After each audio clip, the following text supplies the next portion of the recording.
What's up, everyone? It's Tim J here to give my bets and predictions for UFC Fight Night Gane versus Volkov. And without further ado, let's get into it. First fight of the night, we have Yancy Medeiros versus Damir Hadzovic. So with this fight, I think it's a very close fight. Both these guys are strikers. I don't see it really being any grappling in this fight at all. I really see Yancy Medeiros being the having the higher volume in terms of his striking and the better cardio.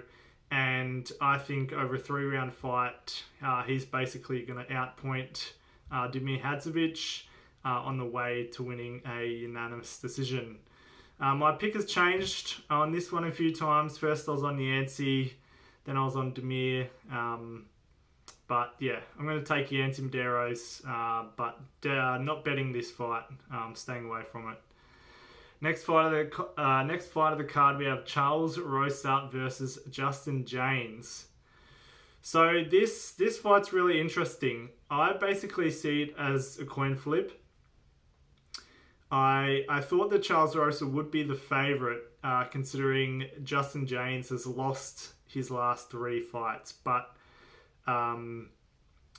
Justin James has been fighting really good competition, and nearly all of his fights in the UFC have been on short notice. So this fight, he's got more preparation. I think he's definitely got the power advantage. Charles Rosa, I think if you looked at his fight versus Shane Burgos, I think he was at the peak of his powers then, and actually looked like a pretty decent fighter. But since then, I haven't really seen much improvements from him. And I think James is going to come out. I think he's going to be a more powerful striker. I don't think Rosa is going to be able to wrestle him to the ground to tire him out. And I see James either winning by knockout, or I think he could win 2 of the 3 rounds and win a unanimous decision. So he's a hard fighter to trust. I am betting on him this fight, but it's not a big bet. It's a fairly small bet. But yeah, I'm taking a shot on him. I think he can win this fight. So yep, that's my pick there. Next fight, Julia Avila versus Julija Stoliarenko. I'll keep this one pretty simple. Stoliarenko doesn't really have any striking. The question about this fight is whether that she can get the fight to the ground. I don't think she can. I think potentially if Julia takes her down, she can get an armbar from guard, which is her go-to move. But I think Julia is going to be the far superior striker. I think she's going to absolutely dominate the striking. Julija might be able to hang in there for 3 rounds because she's really tough. But yeah, I think this is basically Julia's fight to lose, and it's hard to back Julija after her terrible weigh-in last time, where she was, almost dead getting to the scales. Hopefully she has a better weigh-in next time for her own health purposes. But yeah, I'm taking Julia Avila to win that fight.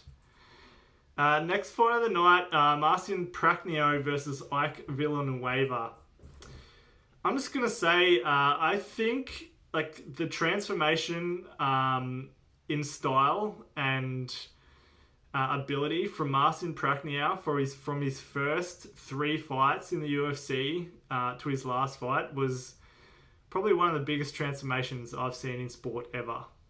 I mean, he went from a guy who looked like the worst fighter in the UFC, was just getting knocked out in the first round, and just had this crazy style where he'd basically just come forward, had no striking defense, just swing punches, and was getting knocked out, getting countered and knocked out. Then he came out against Khalil Rountree. A lot of people were saying Khalil Rountree looked really bad in that fight. I mean, I think Khalil Rountree looked his age, but I don't think he looked bad. I think Prachnio just came in with a good game plan, came in with good volume, had a lot of power behind his strikes, and basically outstruck Roundtree for 3 rounds and looked quite good. He's coming up against Ike Villanueva. Look, I'm really not Ike Villanueva. He's tough. He's got a good chin. He's got decent boxing, but I'm not sure if he's UFC level yet. And I basically see Marcin Prachnio being the better striker. I think he's got more power. And even though Ike Villanueva's got a good chin, I think if Marcin Prachnio lands a good shot, he can knock out Villanueva. But if not, I think he's going to win the striking and win a unanimous decision. I am betting Marcin Prachnio, but similar to the Justin James bet, it's only a small bet and not a best bet. So it's quite a risky fight. It's hard to trust a fighter like Prachnio who has just only looked good in one fight in the UFC. So I'm taking him to win. Next fight of the card, Wally Alves versus Jeremiah Wells. I'm going to be 100% honest. I haven't looked at Jeremiah Wells yet. I'm going to look at his previous fights in the next few days. But look, there's Wally Alves. He's a more experienced fighter, fought a way higher level of competition. He really should beat Wells coming in, with Wells coming in on short notice. And look, the problem with Wally Alves, he comes out, super aggressive and tries to put people out basically in the first round. Often if he can't do that, he kind of gives up and then gets finished himself. So look, if Wells is really tough and Wally Alves still got that tendency in his game, then Wells, he's definitely live for a win. But in terms of who's the more skilled fighter, I'm taking Wally Alves in that one, but staying away from a betting perspective. Next fight, we have Michel Prazeres versus Shavkat Rakhmonov. I'm going with Shavkat Rakhmonov. Look, just a highly impressive prospect. Just looks to have a completely well-rounded game. He can strike, he can wrestle, he can grapple. Came out, completely dominated Alex Oliveira, who's a very tough opponent in his last fight. Michel Prazeres is tough. Had a really great streak in the UFC. Got really good grappling. Prazeres could definitely pull off a win here, but I think Rakhmonov, he's the rightful favourite at $1.40. And look, one of my rules in MMA is don't get in the way of really good prospects. I'm taking Rakhmonov to win, and I've got a small bet on him as well. But at $1.40, there's not much value. But I have him in a parlay from a previous fight card. So just gonna hope he wins and that parlay cashes. Next fight, Danilo Marquez versus Kennedy Nzechukwu. This is kind of one of the it's like an old school UFC fight in terms of it's a really big stylistic matchup. You have Marquez, who's the grappler, and Kennedy Nzechukwu, who's the striker. So Marquez's game plan's clear. He needs to come in, needs to get Nzechukwu down and get a submission, or if he doesn't get a submission, he has to get enough ground control time to win a decision. And Nzechukwu basically needs to keep the fight on the feet and, win the striking en route to KO or a unanimous decision. The odds are really even on this one. I think that's right. It's a very close fight. Thing about Marquez, he knows what his game is. In all his fights, he comes out and, at least in the ones I've seen, he comes out and he just shoots a takedown straight away. Seems to have good grappling technique. So he's definitely live with the submission, but I'm taking Kennedy Nzechukwu here. I'm betting on him. It's not a best bet because I think it is a close fight, but I'm betting on him. Basically, I think his takedown defense is good enough And his grappling defense is good enough not to be submitted by Danilo Marquez. And then I think he's got the volume and the cardio in his striking, as well as the reach advantage, to basically win the striking and potentially either get a KO or win a unanimous decision. But yeah, I'm going to take Kennedy by, I'm going to say second or third round KO. Yeah, I just realised some of my previous fights I didn't give an exact method, but anyway, we're already into the video, so I'll have to remember that for next time. Renato Moicano versus Jai Herbert. I'm taking Renato Moicano, not betting the fight. It's risky because Moicano has shown a tendency to be a bit chinny. It's been finished a few times, although he has been fighting really high-level competition. I think Herbert, he gave a very good account of himself in his first fight in the UFC against Francisco Trinaldo. Definitely wasn't outclassed there. Clearly lost the first round to Trinaldo, won the second, and then was looking decent in the third round until Trinaldo clipped him with a really big overhand and knocked him out.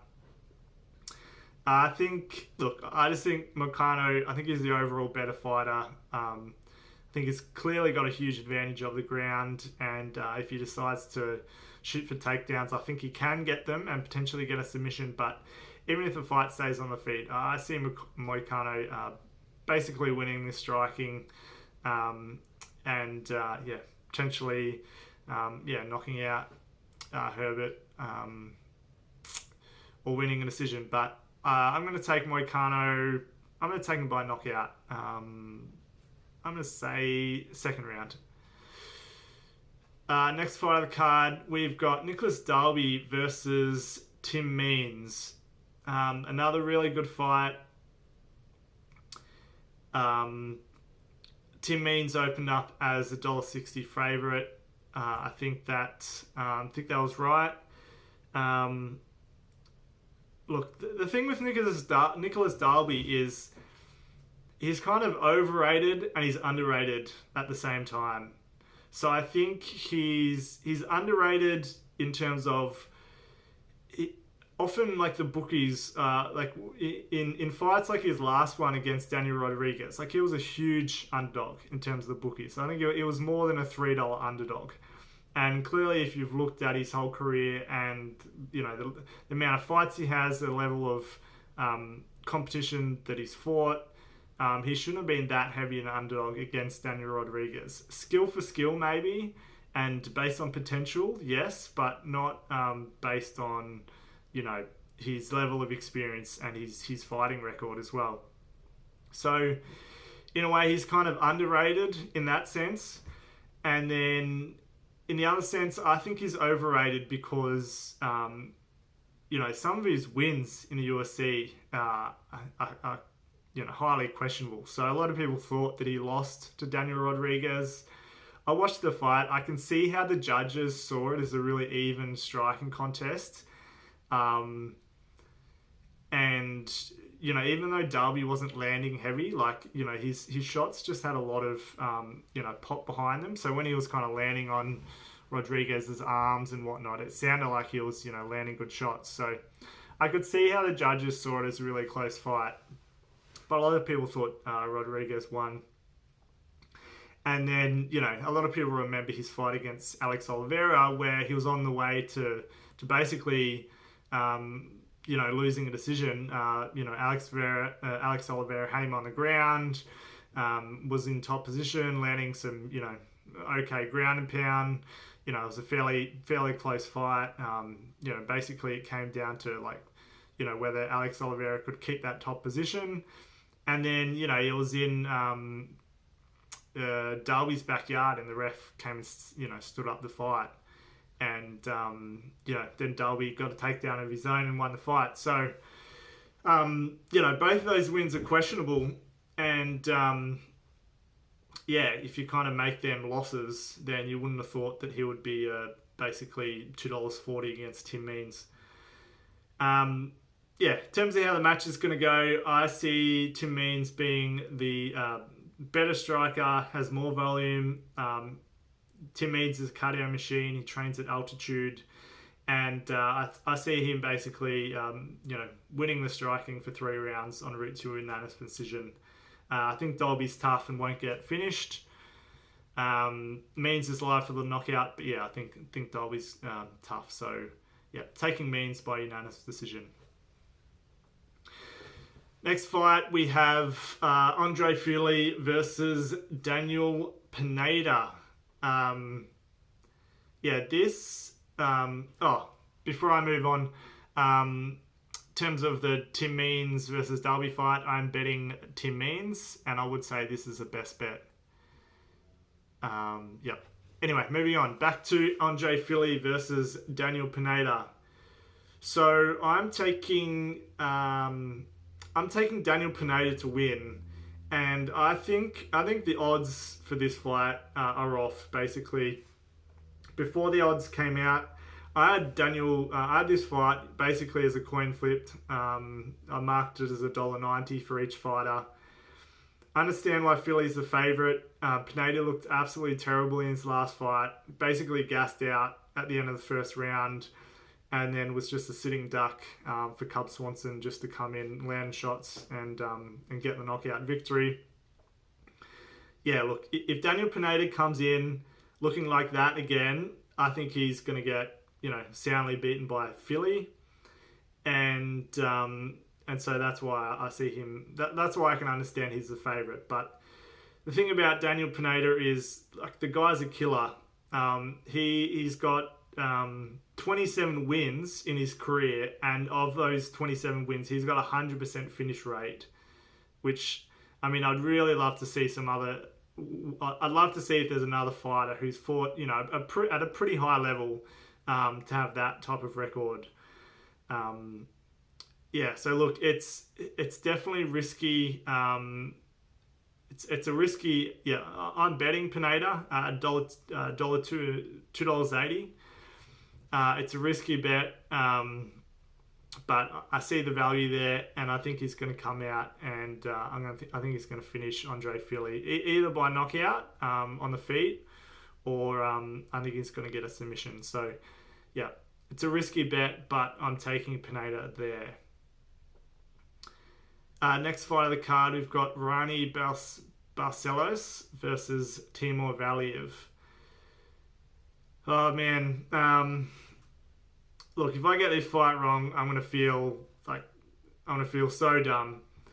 Skill for skill, I think Ronnie Barcelos is one of the best fighters in the UFC. I think if he was a little bit younger, and he'd started his career a bit earlier, I think he'd clearly be in the top 5 and contending for a title. Like, the guy's just good everywhere. Like, great leg kicks, great boxing, like moves, in and out of the pocket really well. It's got offensive takedowns, great submissions, great submissions on the ground, like transitions well between positions. Like, he's really the whole package. He's a heavy favourite. He's a $1.40 favourite against Timur Valiev. When I just looked at the names, I thought, Barcelos is going to win this. When I did the tape study on Timur Valiev, I think he's good enough to make this a close fight against Barcelos. And yeah, look, if it's a close fight and it goes to decision, I would rather be on Timur Valiev at $2.80 than Ronnie Barcelos.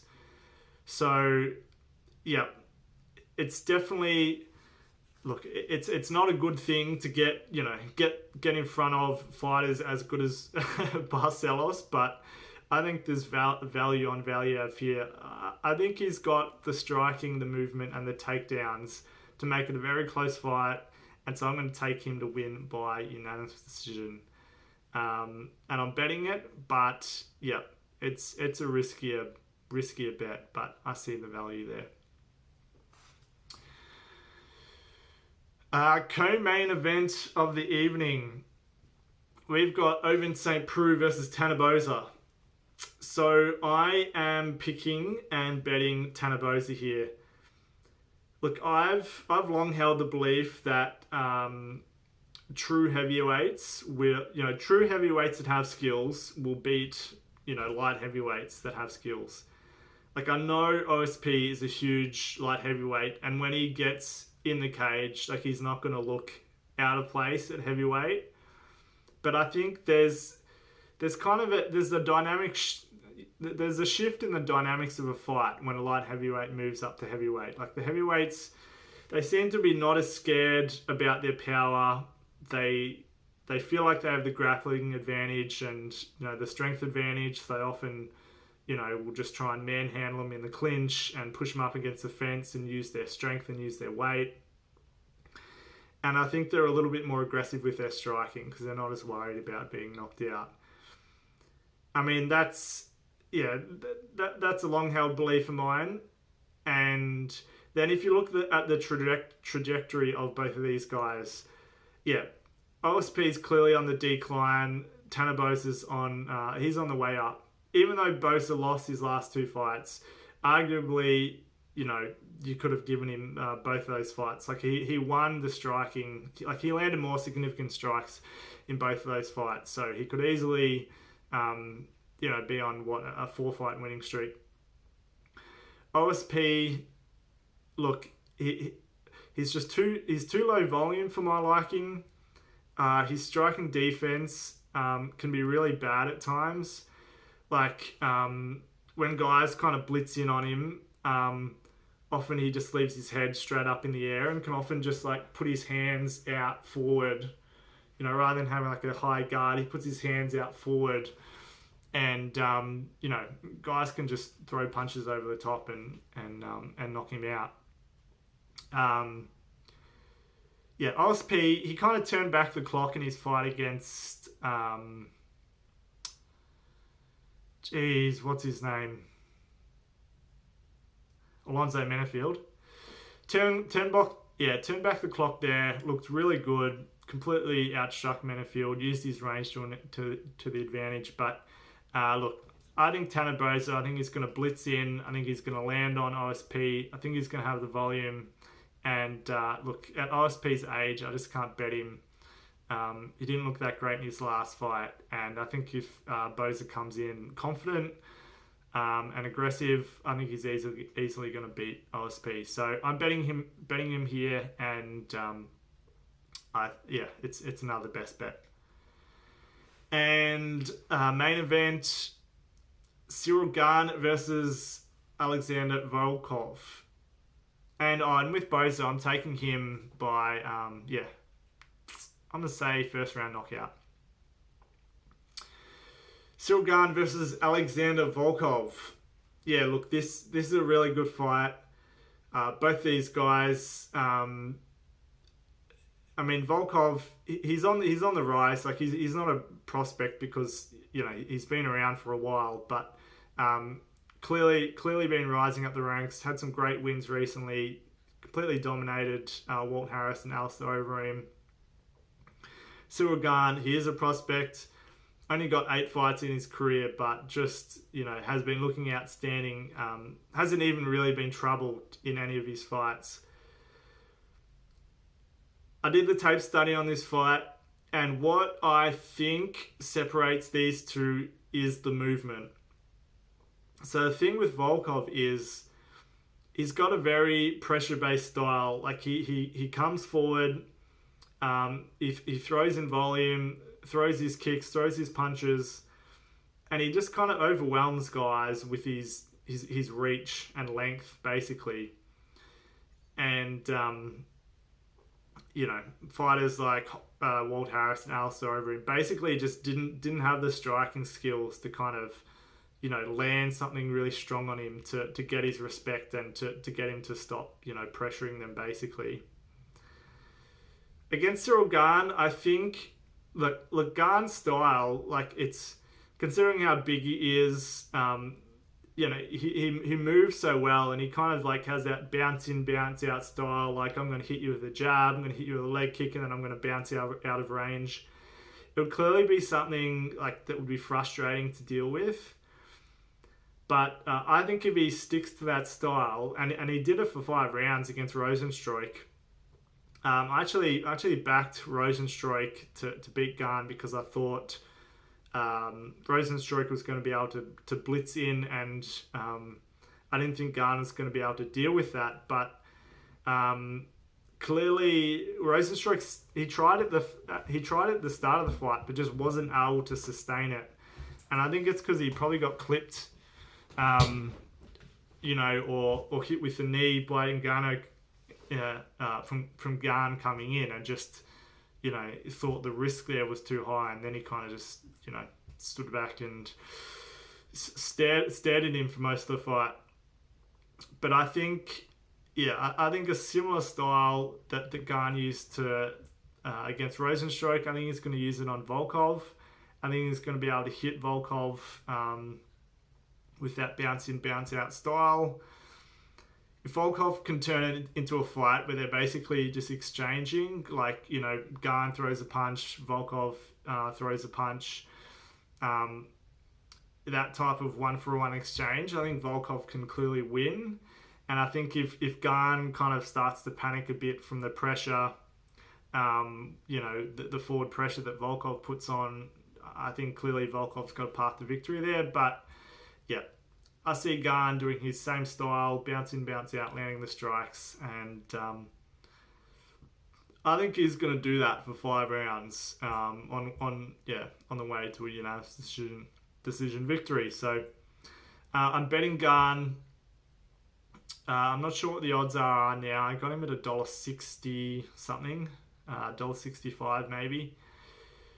And that's another best bet. And just before I forget, another best bet I have was from the Pineda Philly fight, and that's for the fight to go under 2.5 rounds, and that was plus money, $2.10 when I bet it. I think clearly if you look at Pineda's style, is either going to finish or he's going to get finished. So I think that fight's clearly live to going under 2.5 rounds. Anyway, those are my picks and bets for the card. Bit of a scrambled breakdown there. I've got to get a bit better. Got to get a bit better at these, but those are my picks for UFC Fight Night: Gane versus Volkov. All right, peace everyone. I'll see you later.